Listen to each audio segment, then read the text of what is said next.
सभी को नमस्कार। आपकी तैयारी में चार चांद लगाने के लिए आज की क्लास आ चुकी है, जिसमें हम ज्योग्राफी के 8 चैप्टरों को लेकर बात करेंगे। और कौन-कौन से 8 चैप्टर हैं? नेशनल हाईवे को आज हम कवर करेंगे, रेलवेज को कवर करेंगे, एयरपोर्ट्स को कवर करेंगे, एग्रीकल्चर को कवर करेंगे, खनिज को कवर करेंगे, नेशनल पार्क, बायोस्फीयर रिजर्व और वेटलैंड। यानी ये हमारे पास एक पार्ट है जो अपने आप में इतना ज्यादा जरूरी है। अगर मैं ये बात कहूं, आने वाली 20 मिनट आपको इन 8 चैप्टरों को लेकर, आपने जो लगभग 20 घंटे खराब किए होंगे इन चैप्टरों को लेकर, वो आने वाली 20 मिनट में ऐसा कंटेंट आपको मिलेगा कि आप धुआं धुआं कर दोगे एग्जाम में। स्टार्ट करते हैं बिना टाइम गवाए, चीजों को बेहतरीन तरीके से स्टार्ट करेंगे और बढ़िया तरीके से मैप के थ्रू सारी की सारी चीजों को समझेंगे। आप देखोगे सारा का सारा डायग्रामेटिकली है, चीजें बिल्कुल भी आपको रटने की जरूरत नहीं पड़ेगी, एक सिंगल चीज है। चलिए स्टार्ट करते हैं सबसे पहले क्वेश्चन से। और क्वेश्चन नहीं है, थ्योरी पढ़ेंगे सारा का सारा।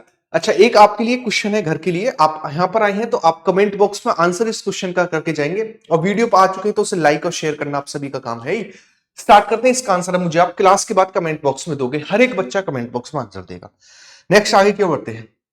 सबसे पहले बात करते हैं नेशनल हाईवेज को लेकर। नेशनल हाईवे NH1 आता है। NH1 जो है वो लेह को उरी से जोड़ता है, या फिर मैं ये कह सकता हूं ये लद्दाख को जम्मू कश्मीर से जोड़ने का काम करता है। ये केवल 2 UT से होकर गुजरता है, जम्मू कश्मीर और लद्दाख, और इसकी लंबाई 534 किलोमीटर है और इसका निर्माण BRO के द्वारा कराया गया है, बॉर्डर रोड ऑर्गेनाइजेशन के द्वारा कराया गया है। यह है NH1। नेक्स्ट आता है हमारे पास NH2। NH2 जो है असम के डिब्रूगढ़ को जोड़ता है तुईपांग मिजोरम से। यह असम, नागालैंड, मणिपुर और मिजोरम से गुजरता है, यानी 4 स्टेट से होकर गुजरता है। इसका नाम है NH2। क्या नाम है? NH2 है, और यह म्यांमार के नजदीक है और भारत का सबसे ईस्टर्न नेशनल हाईवे है। नेक्स्ट आगे की ओर बढ़ते हैं। उसके बाद आता है हमारे पास NH3। NH3 जो है ये लेह को जोड़ता है, किससे? लेह को जोड़ता है पंजाब के अटारी से, और ये गुजरता है लद्दाख, हिमाचल प्रदेश और जम्मू कश्मीर, लद्दाख, हिमाचल प्रदेश और पंजाब से होकर गुजरता है, यानी 2 स्टेट और 1 UT से होकर गुजरता है। कौन सा? NH3 है। कौन सा? NH3।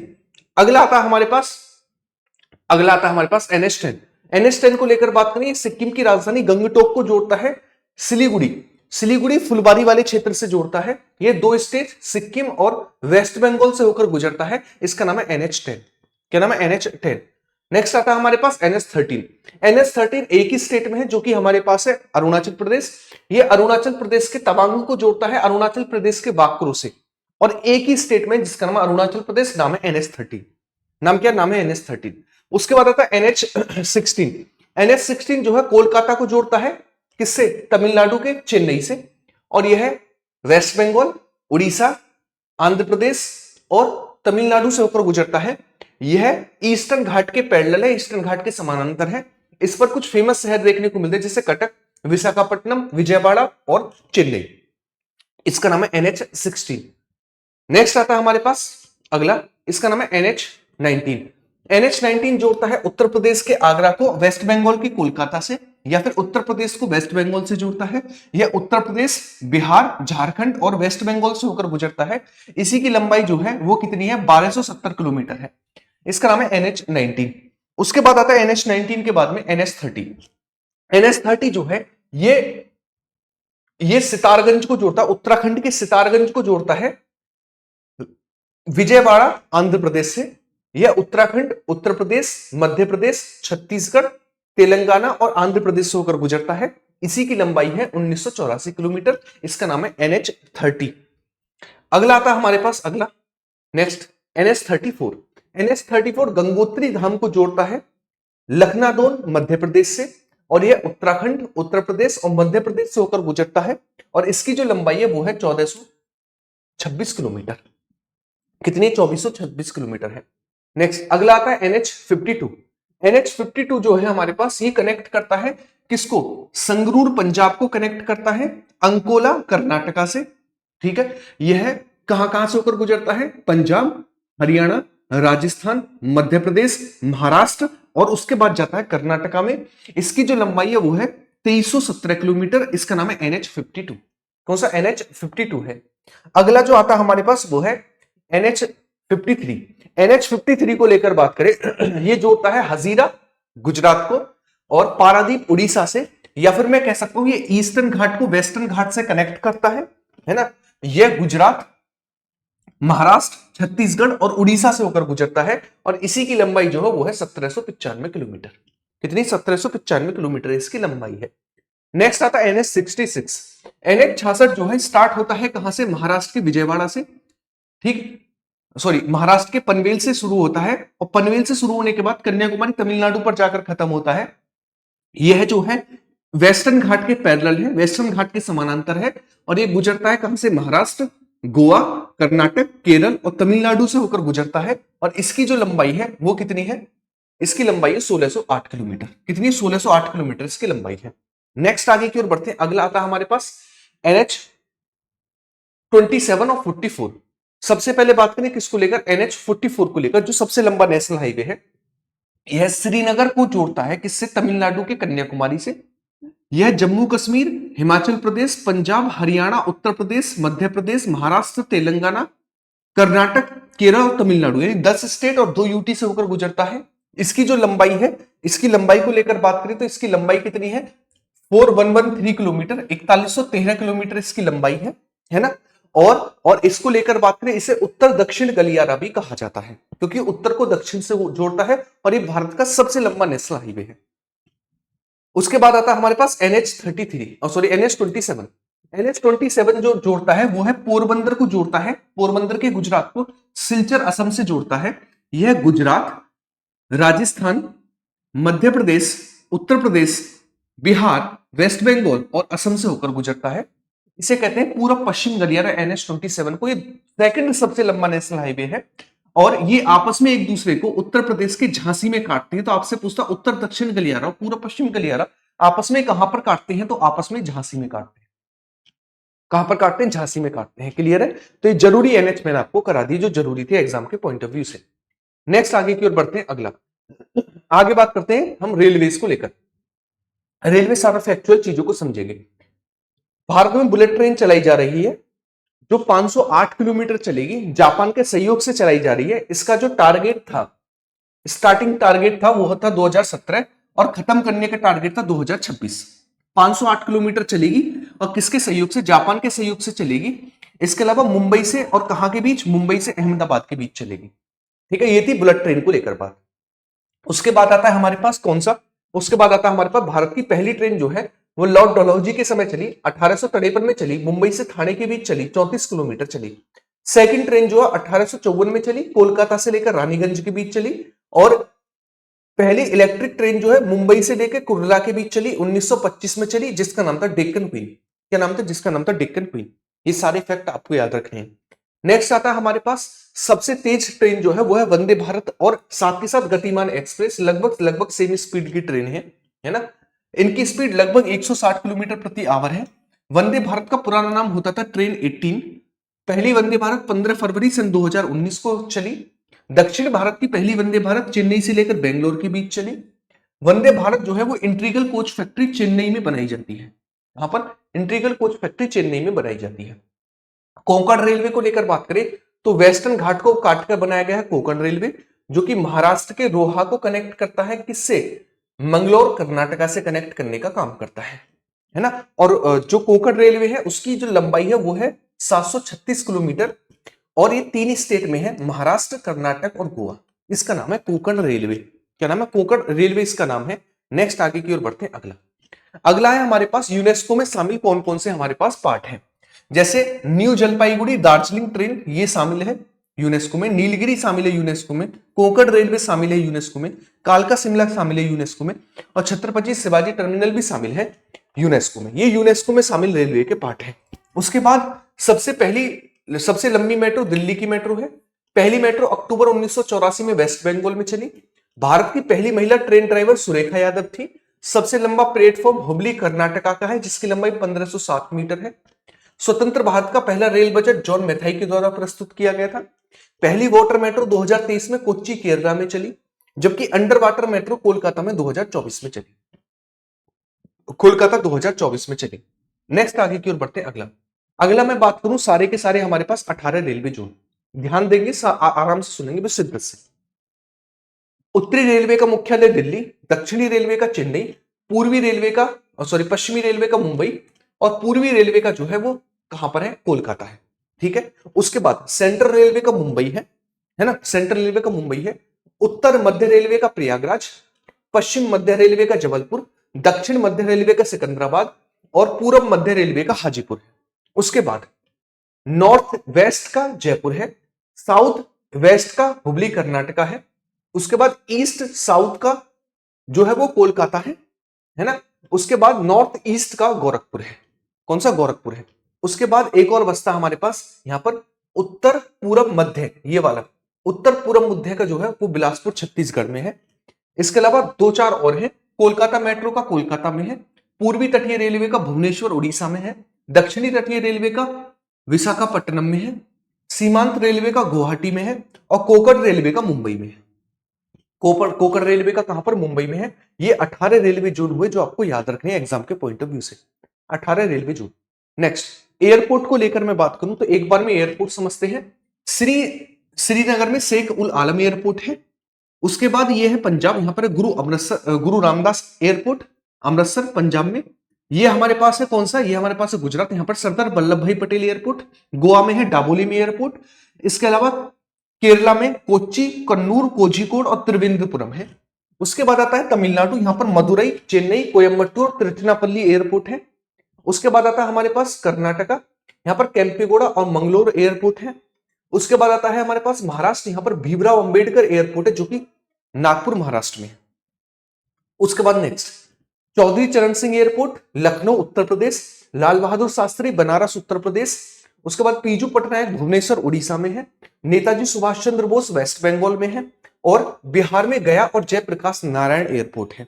नेक्स्ट उसके बाद आता है अगला देवी अहिल्याबाई होलकर एयरपोर्ट मध्य प्रदेश में है, छत्रपति शिवाजी एयरपोर्ट मुंबई महाराष्ट्र में है, राजीव गांधी एयरपोर्ट हैदराबाद तेलंगाना में है।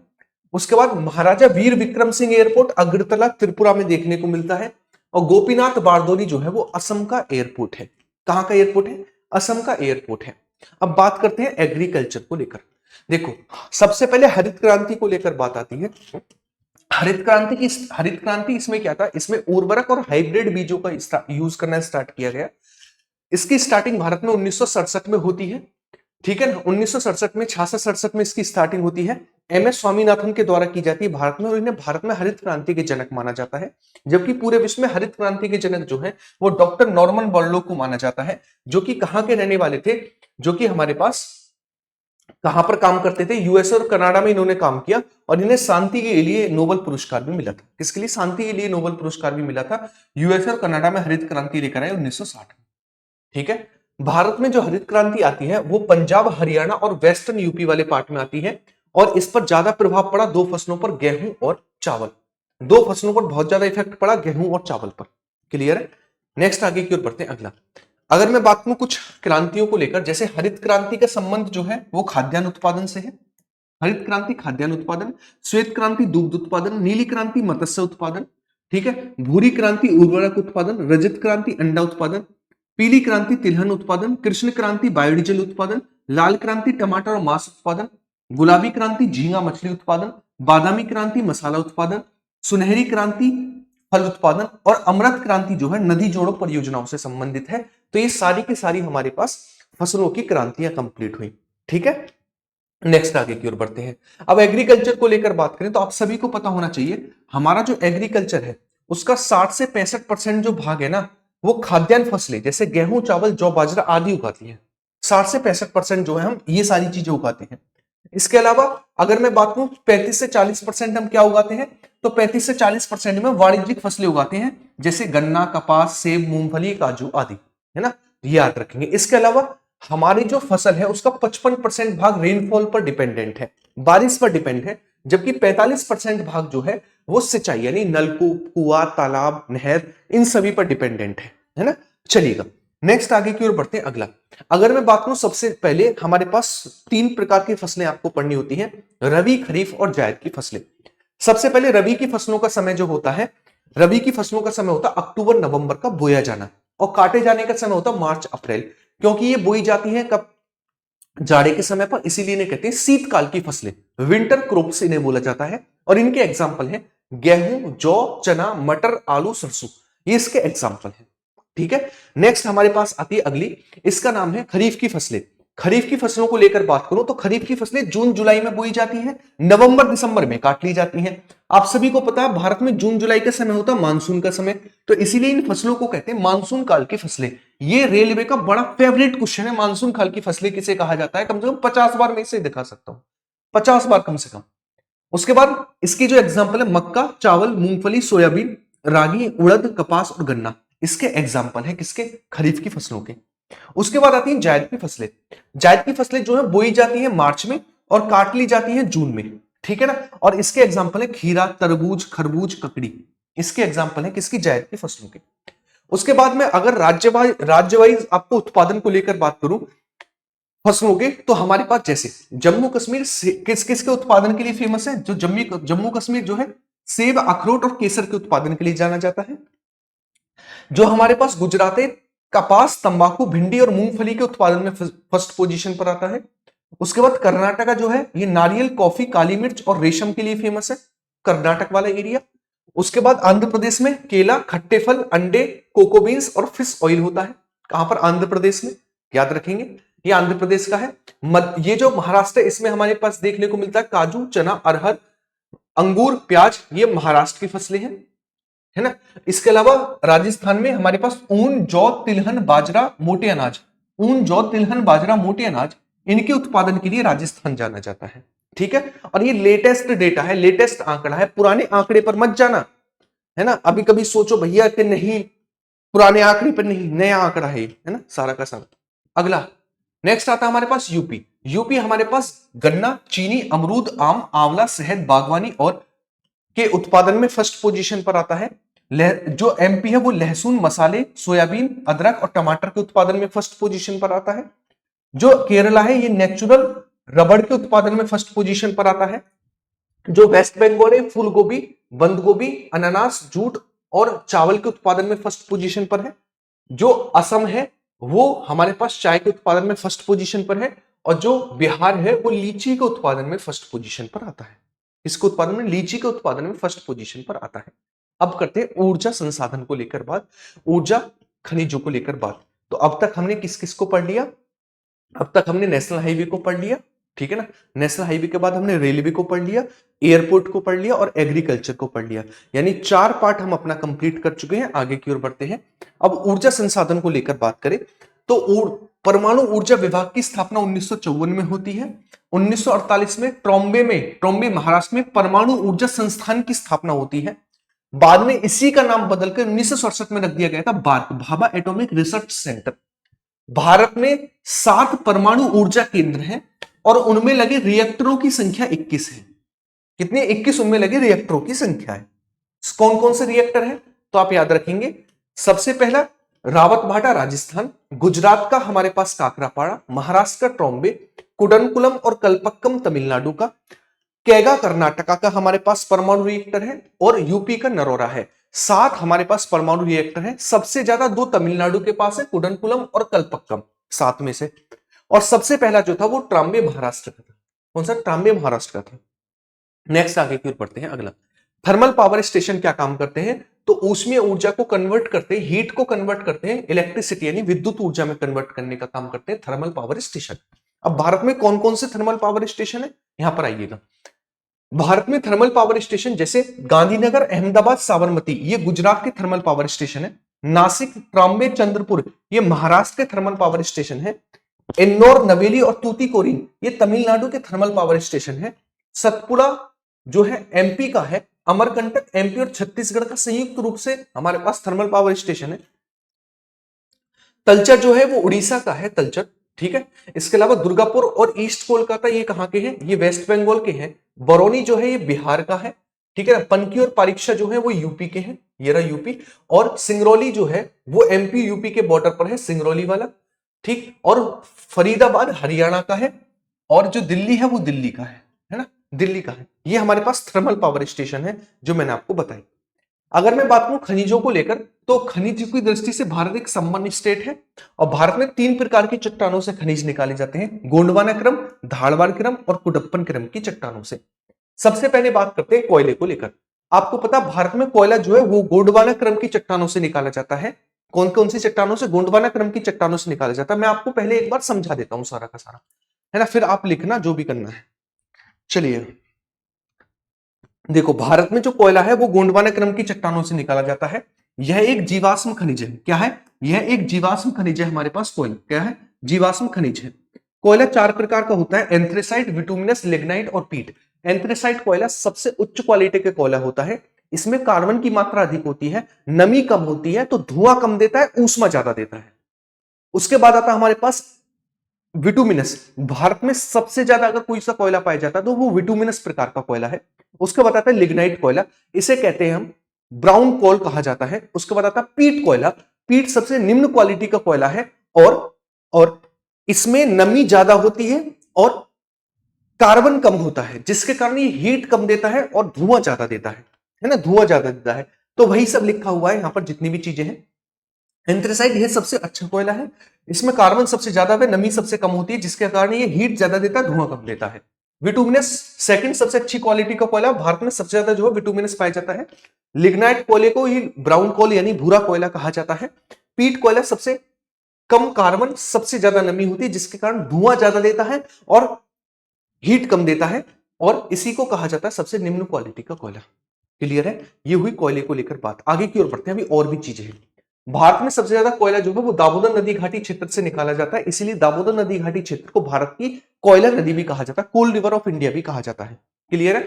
कोयले के विकल्प के तौर पर एक पेट कोक विकसित किया जा रहा। पेट कोक क्या है? पेट कोक, पेट कोक का यूज किया जाएगा जो कि पेट्रोलियम के शोधन से निकलेगा, है ना, पेट्रोलियम के शोधन से। तो आपसे पूछ सकता है कि पेट्रोलियम का सॉरी कोयले का विकल्प क्या है? पेट कोक है, जो कि पेट्रोलियम के शोधन से निकलेगा, जिससे हमारे पास क्या है?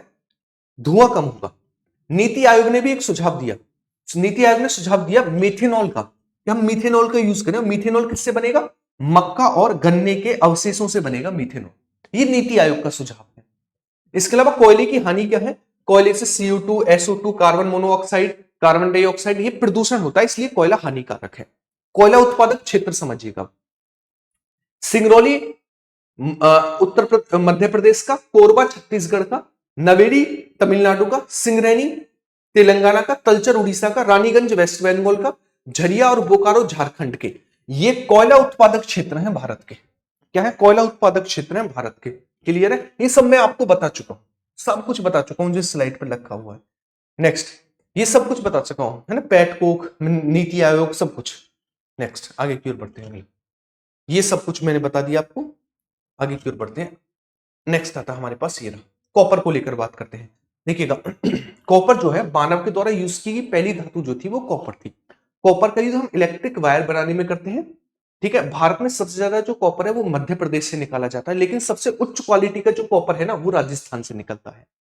पूरे विश्व में सर्वाधिक कॉपर जो वो चिली की खान से चिली में चुक्की माता की खान से निकलता है, इसीलिए चुक्की माता को खान कहते हैं विश्व की तांबा मंडी। क्या कहते हैं? तांबा मंडी। तो आप याद रखेंगे, तांबे मानव के द्वारा यूज की गई पहली धातु, सबसे ज्यादा MP में निकलती है, सबसे उच्च क्वालिटी का राजस्थान में, पूरे विश्व में चिली की चुक्की माता की खान जिसे तांबा मंडी कहते हैं। और बस यही चीज है कॉपर को लेकर। Next, diamond. डायमंड एक नॉन मेटल है और ये कार्बन का अपर रूप है और सबसे ठोस तत्व कहा जाता है हमारे पूरे के पूरे यूनिवर्स में, किसको? डायमंड को। ठीक है, ये किसका अपर रूप है? ये हमारे पास कार्बन का एक अपर रूप है। ठीक है, तो कार्बन का एक अपर रूप है, नॉन मेटल है, क्योंकि कार्बन नॉन मेटल है। ये प्योर फॉर्म है किसकी? कार्बन की। इसके अलावा सबसे ज्यादा अगर कहीं से निकाला जाता है तो वो कौन सा क्षेत्र? वो है रूस, जहां से निकाला जाता है। MP में पन्ना की खान, भारत में सबसे बड़ी खान है किसकी? डायमंड की, है ना। इसका काम कांच काटने और ज्वेलरी बनाने में किया जाता है। डायमंड को तराशने और काटने और पॉलिश करने का काम सूरत गुजरात में किया जाता है, सबसे ज्यादा सूरत गुजरात में किया जाता है। याद रखोगे? तो ये सारे के सारे पॉइंट थे किसको लेकर? डायमंड को लेकर। नेक्स्ट आता है सोना। सोना एक क्या है? धातु है जो कि आग्नेय क्रम की चट्टानों से निकाली जाती है। आप सभी को पता है इसका यूज ज्वेलरी बनाने में करते हैं। पूरे विश्व में जो है चीन प्रथम स्थान पर है, भारत में जो है वो कर्नाटक फर्स्ट पोजीशन पर आता है सोने के उत्पादन के लिए। नेक्स्ट आता है हमारे पास जिप्सम। जिप्सम अवसादी प्रकार की चट्टानों से निकाला जाता है। इसका यूज हम प्लास्टर ऑफ पेरिस बनाने में करते हैं। इसका यूज हम मिट्टी की क्षारीयता को दूर करने में करते हैं। और सबसे ज्यादा जिप्सम जो है पूरे विश्व में चाइना और भारत में राजस्थान करता है। तो पूरे विश्व में चाइना भारत में राजस्थान करता है। पीओपी बनाने में इसका यूज किया जाता है। मिट्टी की क्षारीयता को दूर किया जाता है और आग्नेय क्रम की चट्टानों से निकलती है। सारे के सारे पॉइंट आपको पता होने चाहिए। नेक्स्ट, चांदी को लेकर बात करें तो चांदी जो है ना सीसे के साथ निकाली जाती है। सबसे ज्यादा चांदी जो है राजस्थान से निकाली जाती है, अरावली क्षेत्र से। पूरे विश्व में सर्वाधिक चांदी जो मैक्सिको से निकाली जाती है। कहां से? मैक्सिको से निकाली जाती है सर्वाधिक चांदी। तो 3-4 पॉइंट, पूरे विश्व में सर्वाधिक मैक्सिको से, भारत में राजस्थान से और सीसे के साथ निकाली जाती है। सीसा और चांदी को जुड़वा खनिज भी कहते हैं।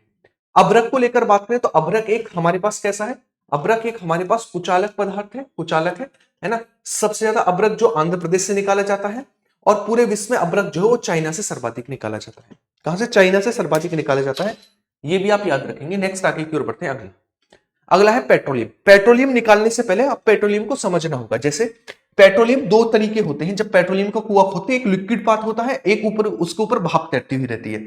जो लिक्विड पार्ट होता है इसे कहते हैं ऑयल यानी तेल। इसी से निकलते हैं पेट्रोल, डीजल, केरोसिन, मिट्टी का तेल। ये सारी की सारी चीजें जो है ये लिक्विड वाले पार्ट से निकलती हैं। जबकि जो आपको भाप तैरती हुई दिखाई देगी ना, ये 30% पार्ट होता है और इससे निकलती है नेचुरल गैस। और नेचुरल गैस का सबसे बड़ा जो घटक है वो है मीथेन। मीथेन हमें कहां कहां पर पाई जाती है? जहां पर मलबा होगा वहां पर होगी, धान की खेती में निकलेगी, ढोरों की जुआली में निकलेगी, इन सभी में मीथेन निकलती है। और सबसे बड़ा जो पार्ट है नेचुरल गैस का वो मीथेन ही है। तो ऊपर जो भाप है इससे बनेगी नेचुरल गैस, और नीचे वाला जो पेट्रोलियम वाला पार्ट है, लिक्विड वाला पार्ट, इससे बनेगा पेट्रोल, डीजल, केरोसिन, पेटकोक, मोम और तारकुल। ये सारी की सारी चीजें बनेंगी। ठीक है। सबसे ज्यादा अगर कहीं पर पेट्रोलियम निकलता है तो वो है मुंबई हाई। और मुंबई हाई कहां पर है? महाराष्ट्र में है, अरब सागर में है। ठीक है ना। और D6 ब्लॉक है। D6 ब्लॉक जो है बंगाल की खाड़ी में है, आंध्र प्रदेश के पास है। ये सबसे बड़े उत्पादक क्षेत्र है हमारे पास किसके? पेट्रोलियम के। मुंबई हाई और D6। ठीक है, मुंबई हाई और D6 है। नेक्स्ट आगे की ओर बढ़ते हैं। अगला, अब मैंने आपको ये सारा का सारा बता दिया है ना। ये सारा का सारा जो लिखा हुआ ना सब कुछ मिलेगा, केवल आपको चीजें सुननी है। इसके अलावा पेट्रोलियम उत्पादक क्षेत्र करोल, खंबात और अंकलेश्वर ये गुजरात के क्षेत्र हैं। बसीन मुंबई महाराष्ट्र का है। नहर कटिया असम का है। सूरमा घाटी असम का है। डिगबोई असम का है। इन नहर कटिया, सूरमा घाटी, डिगबोई असम के हैं। मुंबई हाई, बसीन महाराष्ट्र के हैं। अंकलेश्वर, खंबात और कलोल जो है वो गुजरात के पेट्रोलियम उत्पादक क्षेत्र हैं। पेट्रोलियम उत्पादक क्षेत्र है, ये सब मैंने आपको बता दिया। अच्छा, सबसे पहला कुआं जो है असम के माकुम में खोला गया, लेकिन सफल कुआं सबसे पहला जो है वो डिगबोई असम में खोला गया। कहां पर? डिगबोई असम में खोदा गया। चलिएगा नेक्स्ट, ये सब मैंने आपको बता दिया। D6 है ना, ये सब बता दिया मैंने आपको। अब चलिएगा, अब नेक्स्ट बात करते हैं हम जैव मंडल आरक्षित क्षेत्र। कौन कौन से फेमस जैव मंडल आरक्षित क्षेत्र हैं? जैसे शीत मरुस्थल हमें देखने को मिलता है लद्दाख में, देखने को मिलता है शीत मरुस्थल लद्दाख में, है ना, लद्दाख में। हिमाचल प्रदेश में भी इसका थोड़ा सा पार्ट है, लेकिन लद्दाख में सबसे बड़ा पार्ट है। पन्ना और पचमढ़ी मध्य प्रदेश में बायोस्फीयर रिजर्व में है। कच्छ का रण जो है ये गुजरात का बायोस्फीयर रिजर्व है। अचानकमर अमरकंटक जो है छत्तीसगढ़ का बायोस्फीयर रिजर्व है। नीलगिरी जो है तमिलनाडु का बायोस्फीयर रिजर्व है ना। इसके अलावा अगस्त्यामलाई जो है तमिलनाडु और केरल के बॉर्डर पर पड़ता है। तमिलनाडु प्लस केरल के बॉर्डर पर पड़ता है अगस्त्यामलाई। ठीक है। उसके बाद आता है हमारे पास मन्नार की खाड़ी। मन्नार की खाड़ी भी तमिलनाडु का है। शेषाचलम आंध्र प्रदेश का है। सिंपलीपाल जो है उड़ीसा का है। सुंदरवन वेस्ट बंगाल का है। नौकरेक मेघालय का बायोस्फीयर रिजर्व है। असम का डिब्रू सैखोवा और मानस है। दिहांग और दिबांग जो है वो अरुणाचल प्रदेश के हैं, बायोस्फीयर रिजर्व है। कंचनजंगा जो है सिक्किम का बायोस्फीयर रिजर्व है। कहां का? सिक्किम का। और नंदा देवी जो है उत्तराखंड का बायोस्फीयर रिजर्व है। अब चीजों को समझेंगे। भारत में टोटल 18 बायोस्फीयर रिजर्व है, जिसमें यूनेस्को में 12 शामिल हैं। और 12 में से सबसे पहला जो यूनेस्को में शामिल हुआ था उसका नाम था नीलगिरी बायोस्फीयर रिजर्व, जो कि 1986 में शामिल हुआ था। सॉरी, 1986 में बना था, 2000 में शामिल हुआ था। क्लियर है। अब मैं बात करूं इसको लेकर और क्या पॉइंट बनेंगे। भारत का एकमात्र तटीय बायोस्फीयर रिजर्व कौन सा? वो है मन्नार की खाड़ी। कौन सा? मन्नार की खाड़ी। इसके अलावा अंडमान निकोबार का ग्रेट निकोबार। ये सारे के सारे हमारे पास बायोस्फीयर रिजर्व में। रिपीट कर देता हूं। शीत मरुस्थल लद्दाख, पन्ना पचमढ़ी मध्य प्रदेश, कच्छ का रण गुजरात, अचानकमार अमरकंटक छत्तीसगढ़। ठीक है। इसके अलावा नीलगिरी तमिलनाडु, अगस्त्यमलाई तमिलनाडु और केरल, मन्नार की खाड़ी तमिलनाडु, ग्रेट निकोबार अंडमान निकोबार, शेषाचलम आंध्र प्रदेश, सिंपलीपाल उड़ीसा, सुंदरबन वेस्ट बंगाल, नौकरेक मेघालय, डिब्रू सैखोवा मानस असम, दिहांग दिबांग अरुणाचल प्रदेश, कंचनजंगा सिक्किम और नंदा देवी उत्तराखंड के हैं। ठीक है। नेक्स्ट आते हैं अगला। ये हुए हमारे पास बायोस्फीयर रिजर्व। ठीक, ये यूनेस्को में शामिल है। एक बार स्क्रीनशॉट लेने ना, उनकी मैंने ईयर लिख दी है, जो 12 शामिल है उनकी सबकी ईयर लिख दी। ठीक है। नेक्स्ट आर्द्र भूमि यानी वेटलैंड को लेकर बात करें। देखो कौन कौन से वेटलैंड कहां कहां पर है। रेणुका, चंद्रताल और पोंग बांध ये हमें हिमाचल प्रदेश में देखने को मिलते हैं। रोपड़, काजी, हरिके, नागल, केशोपुर और व्यास ये पंजाब में है। कहां पर? पंजाब में है। सांभर और केवलादेव राजस्थान के हैं। नल सरोवर ये गुजरात का है। भोजताल जो है ये है एमपी का। मधेश्वर जो है ये है महाराष्ट्र का। कहां का? महाराष्ट्र का है मधेश्वर। इसके अलावा बेमनाड, सेटाचलम और अष्टमुडी जो है ये केरला के हैं। कहां के? केरल के हैं। इसके अलावा नेक्स्ट में बात करूं अगला, पॉइंट कैलीमरे जो है ये तमिलनाडु का है। कहां का? तमिलनाडु का है पॉइंट कैलीमरे। कोलेरू जो है ये हमारे पास आंध्र प्रदेश का कोलेरू, ठीक है ना। उड़ीसा का है हमारे पास चिल्का और भीतरकनिका। वेस्ट बंगाल के हैं हमारे पास सुंदरवन और ईस्ट कोलकाता। रुद्र सागर जो है त्रिपुरा का है ना। केबुल लामजाओ जो है ये हमारे पास किसका है? मणिपुर का है केबुल लामजाओ। और दीपोर बिल जो है वो असम का है। कहां का? असम का दीपोर बिल है। इसके अलावा तोसो मेमोरी, वुलर, सुन्नीसर और हैकेडो जो है ये जम्मू एंड कश्मीर के, ये वेटलैंड है जम्मू एंड कश्मीर के। क्लियर है? तो एक बार इन्हें निगाह मारो अच्छे से, स्क्रीनशॉट लेना, स्क्रीनशॉट, वरना पीडीएफ का रिवीजन कर लेना। आपको ये टेलीग्राम पर मिल जाएगी पूरी पीडीएफ। नेक्स्ट आगे की ओर बढ़ते हैं। उत्तर प्रदेश के 10 आपको वेटलैंड याद रखने, ऊपरी गंगा, नवाबगंज, समन, पार्वती, समसपुर, सांडी, सरसईनावर, सूरसवोर, हैदरपुर और बखीरा वन्यजीव अभ्यारण्य। ये 10 जो है ये उत्तर प्रदेश के हैं। क्लियर है? अब राष्ट्रीय पार्क यानी नेशनल पार्क को लेकर बात करते हैं। नेशनल पार्क में हमारे पास देखिएगा जिम कॉर्बेट, फूलों की घाटी, राजाजी और नंदा देवी उत्तराखंड के हैं। मोलिंग और नामदफा जो है अरुणाचल प्रदेश के हैं। ठीक है। असम के हैं मानस और काजीरंगा ओरंग, ये असम के हैं। ठीक है। केबुल लामजाओ और सिरोही जो है ये मणिपुर के हैं। ठीक है, मणिपुर के हैं। इसके अलावा आते हैं मोरेन और ब्लू माउंटेन जो है ये मिजोरम के हैं। मोरेन और ब्लू माउंटेन कहां के? मिजोरम के हैं। नौकरेक जो है ये मेघालय का है। नौकरेक मेघालय का है। ठीक है। इसके बाद हमारे पास आता है त्रिपुरा जो है, बिसन जो है त्रिपुरा का है। दुधवा जो है यूपी का एकमात्र नेशनल पार्क है। गिर जो है एशियाई शेरों के लिए फेमस है। और ये कहां पर है? ये गुजरात में है। और एशियाई शेरों के लिए फेमस है गुजरात का। सरिस्का, केवलादेव और मुकुंदरा हिल ये राजस्थान के हैं। राजस्थान के हैं। ठीक है। ग्रेट हिमालय, पिनवैली, खीरगंगा, इंद्रिका और संबलवारा ये सारे के सारे हमारे पास कहां के हैं? हिमाचल प्रदेश के हैं। कहां के? हिमाचल प्रदेश के हैं। ठीक है। चलिएगा नेक्स्ट आगे की ओर बढ़ते हैं। सलीम अली, किश्तवाड़, हेमिस लद्दाख का है। हेमिस लद्दाख है ना, हेमिस जो है वो लद्दाख का है। बाकी 3 जो है सलीम अली, किश्तवाड़ और दाचिगम ये जम्मू कश्मीर के हैं। ठीक है। चंदेरी, नवेगांव, घुंगामल और तंडोबा ये महाराष्ट्र के हैं। कहां के? ये महाराष्ट्र के नेशनल पार्क है सारे के सारे महाराष्ट्र के। कुद्रेमुख, बनेरघट्टा, राजीव गांधी, बांदी और आंसी ये कर्नाटक के हैं। कहां के? कर्नाटक के हैं। ठीक है ना। पेरियार, साइलेंट वैली, अन्नामलाई ये हमारे पास केरल के हैं। कहां के? केरल के हैं। क्लियर है? नेक्स्ट पालिनी, मुदुमलाई, मन्नार और मुकुर्थी ये तमिलनाडु के हैं। ये कहां के? तमिलनाडु के हैं। भीतरकनिका और सिंपलीपाल ये उड़ीसा के। कहां के? उड़ीसा के। इसके बाद बुक्सा, सुंदरवन, नोरा वैली और जल्दापारा ये वेस्ट बंगाल के हैं। ठीक है ना। कान्हा, पेंच, बांधवगढ़, पन्ना, संजय और सतपुड़ा ये एमपी के हैं। ये कहां के? ये एमपी के हैं। क्लियर है? ये कहां के? ये एमपी के हैं। क्लियर हुआ यहां तक? नेक्स्ट उसके बाद अगला आता है, अगले आते हैं हरिके। हरिके कहां का? पंजाब का है हरिके। पंजाब का हरिके है। कलेसर और सुल्तानपुर जो है ये हमारे पास हरियाणा के हैं। कलेसर, सुल्तानपुर कहां के? हरियाणा। इसके अलावा नेक्स्ट आता है हमारे पास Mahatma Gandhi, Campbell, Mount Harriet, North Button, South Button, Saddle Peak, Rani Lakshmi national park और गालाथिया ये हमारे पास अंडमान एंड निकोबार के। कहां के? अंडमान निकोबार के हैं। बेतला, हजारी, राजदेवरा, पलामू और एलिफेंटा कॉरिडोर ये झारखंड के हैं। ठीक है। इंद्रावती, कांगेर घाटी और गुरु घासीदास ये छत्तीसगढ़ के। कहां के? ये छत्तीसगढ़ के हैं। याद रखोगे ये कहां के? छत्तीसगढ़ के हैं। और ये हमारे पास होता है कंप्लीट।